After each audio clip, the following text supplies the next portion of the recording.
One of the most interesting subjects to me, or a subject which I found very interesting and highly fascinated about, is the subject of the commonality of human origin. The humanity is said to have had the same sorts of origins, and but it's now a matter that have been widely settled.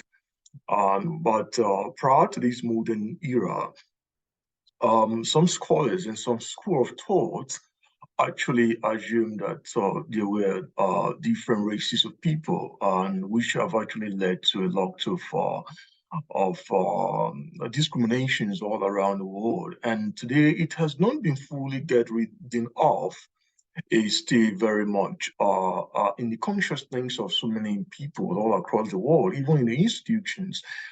For instance, if you were to fill a form or apply for something, a job or interview or whatever, the question of the race is always asked, nationality, race, and all, etc. But I think it's a misconception and something that has to be actually corrected by those of us living in the contemporary in this very generation, and correct the mistakes and the error of the past due to the lack of understanding of how human beings actually evolved from the same stock and from the same origins. And so we have to begin to actually correct that mistakes and that misnomer.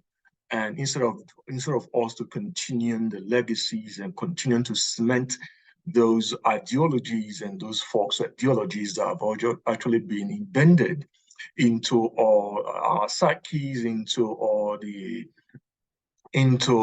the institutions, into the society, also in general. It is already a settled debate for most scholars who are actually genuine, and is a matter that have already been settled by linguistics, evidence found in linguistics, in genetics, in biology, in science, and etc.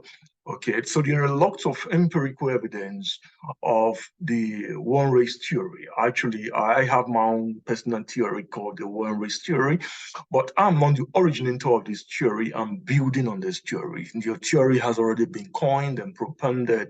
A lot of people have worked on the theory, but also I've also already published several research papers on this theory. They have also been written also in various books that are written, some articles and books, for example, The African Origins of Human Race and Civilization, as well as my current book I'm working on is also mentioning it. But I just wanted to draw your attention to it because I know definitely there are one or two persons, people who are going to come across this very video that I'm making.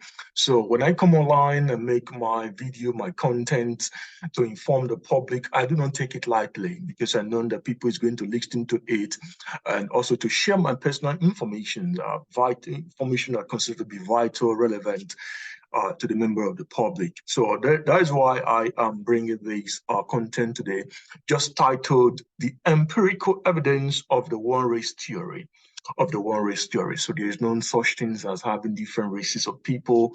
We are all of a member of the same race, all humanity, irrespective of their ethnicity all around the world, actually evolved from the same human parents, from the same stock. Even from there's a biblical evidence to that. I mean, talking about scriptural evidence to that, and several other evidence which I've already mentioned. We find it the linguistic evidence, the sociological evidence, the genetic evidence, the biological evidence, and even the physiological evidence. So it's undeniable. So I think that in the 21st century, that we'll begin to actually put plans in place to actually correct those terminology. And we should not actually be using the term, which race are you from?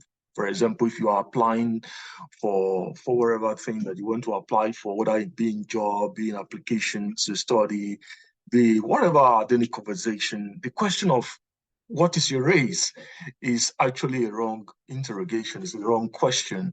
it should actually be instead your ethnicity, given the fact that it's already been established that there's the theory of one race, the one race theory. So we should actually be using the term ethnicity in place of race.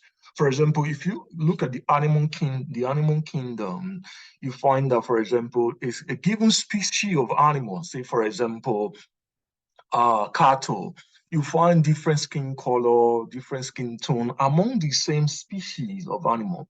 That doesn't mean that they consider themselves as different races, to be categorized or separated into race based on color, based on skin texture, based on the eye color or whatever. So they consider themselves as the same race. If you look at the heads of animals, they all walk the same direction and they all work at the same time, they work together, the same head of animal, the head of cattle, head of whatever, if it's the animal that you want to bring on that study. So the same applies to human kingdom. It's only human beings who have not actually seems to actually have this full understanding and actually apply this understanding in their daily life, in the institutions and etc. But in the animal kingdom, it seems to be very normal. We want, first of all, to share with you a Chinese geneticist. He is the leading Chinese expert on genetics. So just to make sure that, to give you a point of reference, that is what I want to share with you, the leading Chinese geneticists who actually make a discovery, trying to find the origin of the Chinese, and he actually was able to trace it to Africa, as Africa being the ancestors of the Chinese.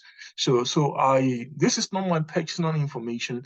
It is the very research findings and recommendation of Chinese leading geneticists, and I'm going to have to share that with you, and you have to see it firsthand. Um,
so a little bit analysis to analyze a little part of what he just said. Um, his project actually began by intending to actually find uh, evidence to prove the independent origin of the Chinese. He wanted to prove that the Chinese originated independently from every other group of people around the world. But he couldn't find those evidence. Instead, the evidence is found is that the Chinese originated from Africa. So I want you to understand that this guy is the leading Chinese geneticist in the world. All right. So he wanted to prove his interest, his goal was to prove that the Chinese didn't evolve from any other person, that the Chinese had independent origin. You see, Chinese had independent origin. That was his point of focus. But the end of his research actually proved otherwise, and showed that the Chinese actually evolved from the ancestors who migrated from Africa several tens of thousands of years ago. So the fact that all humanity, all humans, group of human beings all around the world evolved from the same stock, from the same parents, from the same ethnic group, suggests that the theory of two-race theory is false and baseless. And for example, talking about white race, there is no such thing as white race if they haven't had an independent origin. So there is no such thing as Chinese race if they haven't had an independent origin. So given the fact that all race has emerged and developed and evolved from the same stock, are actually reference to the fact that there's only one single race. And I believe that this knowledge, we should actually implement the knowledge. For me, I'm very practical in the things I do. I implement my knowledge, wherever findings I've got, I implement it. Whenever I do my stuff, wherever I write my book, whenever I communicate with people, in my thinking, in my frame of mind. Um, so I would like us to continue with the same video to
so that concludes everything.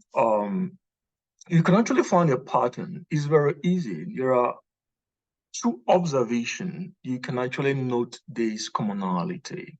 You can see, you can find it in the eyes color. You can find it in skin color. You can find it in hair texture. You can find it in linguistics, similarity in linguistics. For example, all the linguists in the world actually conclude that all the languages in the world seems to have evolved and developed from the same language. So that is evidence in linguistics. And then we talk about geneticists. Then geneticists actually have found that also everybody has the genes and the DNA of everybody. If you trace it back enough, you find that they all point towards the same origin. So this is just the information I wanted to share with us on the empirical evidence of the one race theory. Um, of the one race theory, you can find it is more than that, or it is more than this information. We can actually go in depth and begin to actually consider each evidence one after the other and explain it in depth. But that would take a lot of time. A lot of viewers and people don't like to listen to a long video. So I'm going to cover each of those evidences, each of those empirical evidences in different and separate video that will come up in the form of a series. Um, yeah, we're going to do that to look into the empirical evidence of the one race theory. So we're going to stop here.